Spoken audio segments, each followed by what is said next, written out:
गांधी आदर्श कैदी थे। ये इतिहास में पहली और लास्ट घटना है कि कोई जेल गया हो उसके कार्ड के पीछे ये लिखा गया हो आदर्श कैदी थे। ये मजबूरी है क्या है, किसकी मजबूरी है? जेलर मजबूर हो गया उनके अच्छे कार्यों से, उनके व्यवहार से, उनके उससे वो लिखा आदर्श कैदी हैं। तो ये इतिहास की फर्स्ट और लास्ट घटना है। किसकी मजबूरी है? ये जेलर मजबूर हो गया, गांधी नहीं मजबूर हुए। गांधी इतना बेहतर जेल में बनाए, व्यवहार किए, लोग इतना चेंज हो गए, जेलर ने लिखा आदर्श कैदी हैं। दूसरा उदाहरण आप लीजिए, गांधी जी जब जेल में थे साउथ अफ्रीका में, तो जनरल को उन्होंने जेल से एक जोड़ी चप्पल बना के दिए थे। 1939 में गांधी जयंती के अवसर पर स्मर्ट्स ने, जनरल ने गांधी जी को वो चप्पल वापस कर दिया और कहा ये ऐसे महात्मा का चप्पल है, ऐसे महापुरुष का चप्पल है जिसमें हमारे पैर डालने की योग्यता नहीं है। वो ये कहता था कि गांधी जी के बनाए चप्पल में हमको पैर डालने की मेरी योग्यता नहीं है। किसकी मजबूरी में वो लिखा? गांधी जी की महानता देख करके वो कहा, गांधी जी की मजबूरी देख करके नहीं कहा। साउथ अफ्रीका में गांधी जी का चल रहा था आंदोलन, तो एक समय ऐसा आया, कस्तूरबा बीमार थी, ये हुआ कि मर जाएंगी, अब ये बड़ा सन्न हो गई थी।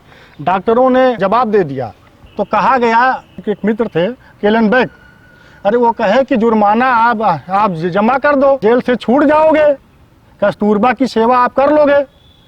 गांधी ने कहा कि जब मैंने समाज सेवा में आने का संकल्प लिया था तो मैंने इस परिणाम की गणना नहीं की थी, भले मेरे बिना मर जाए कस्तूरबा, लेकिन मैं जेल जाना पहले पसंद करूंगा, जेल में ही रहे। ये क्या है, मजबूरी है कि मजबूती है? कोई और आदमी होता, अरे पैसा जमा करत, आ करके घर में बैठ जाते, सेवा करे लागत बीबी की। जॉर्ज मार्शल ने एक बार कहा, महात्मा गांधी सारी मानव जात की अंतरात्मा के प्रवक्ता थे, लोगों के अंदर की आवाज गांधी में ही थी। ये वाला मजबूती है कि मजबूरी है? जो आदमी पूरे विश्व की अंतरात्मा की आवाज है, कमजोर कैसे हो सकता है? व्यवस्था कैसे हो सकती है? लोगों की मजबूरी है ये। गोखले कहा करते थे गांधी उस धातु के बने हैं जिससे नायकों का निर्माण होता है। गांधी उस धातु के हैं जो अपने आसपास के सभी लोगों को नायक बना देते हैं, किसी को भी नायक बना सकते हैं। आप देखिए, गांधी जी जब आंदोलन में भारत में आए, उससे पहले राष्ट्रीय स्तर का कोई नेता नहीं था। लोकमान्य तिलक कुछ हद तक थे, लेकिन पूरे संपूर्ण में आंदोलन करने वाला सिर्फ एक आदमी था। जब गांधी आए तो यही तो करे आंदोलन। ये किसकी मजबूरी है? ये मजबूरी गांधी के जो कहा जाता है, ये लोगों की मजबूरी है। जेलर मजबूर हुआ, उसने लिखा गांधी आदर्श कैदी थे। जनरल ने गांधी के बनाए चप्पल में कहा मेरी पैर डालने की योग्यता नहीं है और उन्हें वापस कर दिया। और बीबी मर रही थी, गांधी जेल गए। अरे कस्तूरबा ने एक बार तो कहा ही चाहता है कि मैं मर जाऊं तो ये आंदोलन करे अच्छे से। अच्छा, एक चीज और देखिए, गांधी जी ने एक व्याख्यान दिया था। उन्होंने कहा ये बड़े आश्चर्य की बात है, संसार के सभी धर्म के लोग मुझे अपना मानते हैं। जैन मुझे जैन समझते हैं, जैन धर्म वाले लोग ही मानते थे गांधी जैन हैं, बौद्ध वाले ही मानते थे गांधी बौद्ध हैं, ईसाई लोग मानते थे गांधी जी ईसाई हैं, लेकिन डर के मारा नहीं कहते कि मैं ईसाई हूँ। लोगों का, समाज का, हिंदुओं का भय है। यही हाल सभी लोग, हर धर्म के लोग गांधी जी के जो व्यवहार था, जो उनका आदर्श था, जो मानक था, उससे हर धर्म के लोग मानते थे। बौद्ध मानते थे कि ये बौद्ध हैं, जैन मानते थे जैन हैं, ईसाई मानते थे ईसाई हैं, पारसी मानते थे गांधी। तो गांधी के अंदर सभी की अंतरात्मा थी, सबकी आत्मा घुसी थी। महात्मा बुद्ध की भी आत्मा घुसी थी, महावीर स्वामी की भी घुस गई थी, ईसा मसीह की भी घुसी थी। सभी महापुरुषों की जो वो थी अंदर कबीर दास के लोगों ने कबीर की आत्मा देखी। आप कोई बताइए, विश्व में कोई और ऐसा आदमी था जिसमें हर धर्म के लोग, हर महापुरुष का गुण उस व्यक्ति में दिखाया गया हो? सिर्फ गांधी ही तो थे। मजबूरी गांधी थे, लेकिन गांधी की मजबूरी नहीं थी, वो उन लोगों की मजबूरी थी जिसके संपर्क में गांधी काम करते थे। देश की मजबूरी थी कि गांधी के बिना कोई आंदोलन चल नहीं पाता था। एक बार गरम दल और नरम दल दोनों गांधी जी से अनुरोध किए कि आप ही हो जो दोनों को एक कर सकते हो, तो दोनों को एक मिलाए। गोल मेज सम्मेलन में आप देखिए, जब गांधी जी गए, गांधी जी को छोड़ करके जितने भी नेता गए थे सब अपने जाति और धर्म की बात कर रहे थे। सिर्फ गांधी अकेले देश की बात कर रहे थे। देश की बात करना क्या जो मजबूरी है ये गांधी जी की? गांधी जी के लिए देश बड़ा था और लोग सिर्फ अपने धर्म की बात करते थे, अपने जात की बात करते थे। आप समझिए, आए नील आंदोलन में बड़े आफत मचे, बड़े उपद्रव मचे। गांधी की ये हुआ गिरफ्तार कर लो, ये कर लो, कोर्ट में पेश हुआ। गांधी को नहीं झुका पाए, कहीं जोन करे खोए कह लो, हम तो जाब न जांच हम करेंगे। ये क्या है? नील आंदोलन में जब गांधी जी आए, वहां के किसान फिर कहने लगे कि जेल जाने में कोई बुराई नहीं है। गांधी तो 21 बार जेल हो आए हैं।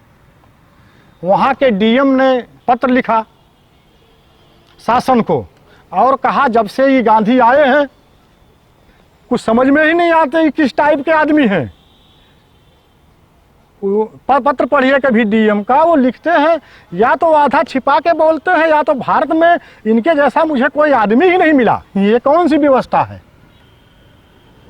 सुपरिंटेंडेंट ने, एसपी ने शासन को पत्र लिखा, जब से गांधी आए हैं शासन के प्रशासन का महत्व ही खत्म हो गया है। लोग कहते हैं गांधी ही राजा हैं, गांधी ही सबसे ऊपर हैं।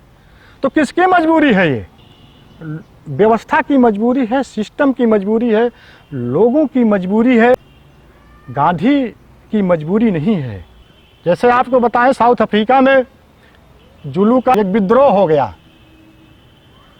तो वहाँ हबसी लोग भी आते थे पकड़ पकड़ कर, तो घायल होके आते थे, उनकी सेवा कोई नहीं करता था। तो वहाँ का गोरे डॉक्टर ने गांधी से निवेदन किया, प्रार्थना किया कि गांधी, कोई आदमी इन जो हबसी हैं, जो अश्वेत हैं, कोई घाव इनका साफ नहीं करता, कोई इनको देख नहीं रहा है, ये करा रहे हैं। उसने कहा सिर्फ आप ही एक हमारे सहारा हो। मजबूरी में उसने गांधी से कहा कि आप जिम्मेदारी ले हो। गांधी जी फिर उनकी सेवा करने लगे।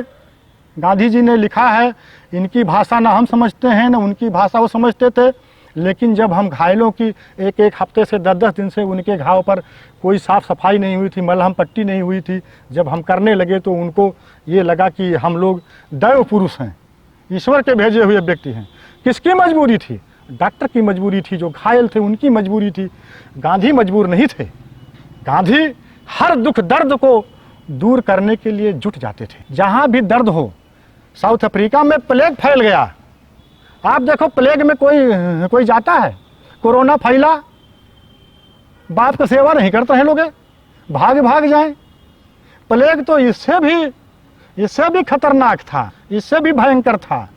अरे आप सुनिए, जब 1950-52 में आया था एक बार, गांव वाले बताते हैं कि लोग गांव छोड़ के भाग जाते थे, बाहर निवास करते थे। साउथ अफ्रीका में प्लेग आ गया, इनको फोन आया, किसी और शहर में थे, कि यहाँ प्लेग फूट पड़ा है। गांधी जी अपना कारोबार बंद करके, सब छोड़ करके वहाँ गए, उस शहर में गए। मरीजों को, टाउन एरिया का एक हाल था, उसका एक हाल का ताला तोड़े, उसकी साफ सफाई किए, मरीजों को उसमें रखे, उनकी सेवा करते थे। सरकार ने एक नर्स दिया, गांधी जी ने नर्स को दूर रखते थे कि कहीं ये मर न जाए। गांधी जी ने लिखा है 17 आदमी उसमें मर गए, हाल में नर्स भी मर गई। दैव योग से गांधी जी बचे रहे। गांधी जी ना वहाँ डॉक्टर थे, ना उनका देश था, मानवता के नाते ही तो गए थे। किसकी मजबूरी थी? लोगों की मजबूरी थी, सिस्टम की मजबूरी थी। गांधी मजबूरी शब्द ये नहीं है। जब कहा जाता है मजबूरी का नाम गांधी, तो इसका आशय आप ये समझिए, गांधी के बिना वो काम होने वाला नहीं है। अभी भी नेताओं को देखिए, जब बड़े संकट में फंसते हैं, जब उनको कोई उदाहरण एग्जाम्पल नहीं मिलता है तो गांधी जी का उदाहरण देते हैं कि गांधी जी ने ऐसे कहा था, या आप अपना बचाव करते हैं उसी से करते हैं। जयप्रकाश नारायण जी भाषण दे रहे थे, उन्होंने कहा हम लोग किताब पढ़ पढ़ करके बने हैं नेता, चाहे नेहरू हो, चाहे हम हो, चाहे जो हैं, लेकिन किताबें गांधी से पैदा होती हैं। इसीलिए समझने में गांधी को हमको कई साल लग गए। डोमिनिक लैपियर अपनी किताब में लिखा है, गांधी जी जहाँ जहाँ भी जाते थे देश की राजधानी वही बन जाती थी। 1922 के जेल, गांधी जी जेल में थे, जज ने सजा सुनाते हुए कहा कि हमारे जीवन में आपसे ज़्यादा अच्छा कोई महान आदमी नहीं मिलेगा जिसके बारे में सजा सुनानी होगी हमको। तो आप समझिए ये क्या है, मजबूरी है, क्या है, मजबूती है। जो भी आंदोलन हुए, जितने भी आंदोलन हुए, चाहे असहयोग आंदोलन हो, चाहे नमक आंदोलन हो, चाहे सविनय अवज्ञा आंदोलन हो, चाहे भारत छोड़ो आंदोलन हो, भारत छोड़ो आंदोलन में कांग्रेस ने कहा, पूर्ण रूप से लिख के दिया कि गांधी जी के जो कहेंगे उसी हिसाब से आंदोलन चलेगा। एक स्वर से लिख के दे दिया कि अगर सरकार हमारी बात नहीं मानेगी तो हम लोग गांधी जी के अनुसार आंदोलन करेंगे। तो ये था, लोगों की मजबूरी थी, गांधी की मजबूरी नहीं थी। गांधी तो मजबूत थे ही। गांधी को कौन झुका पाया? कोई तो नहीं झुका पाया। हर कानून तो तोड़ दिए। गांधी जी ऐसे विजेता नायक हैं भारत में, ऐसे विजेता नायक हैं जिनके भाग्य में हार था ही नहीं।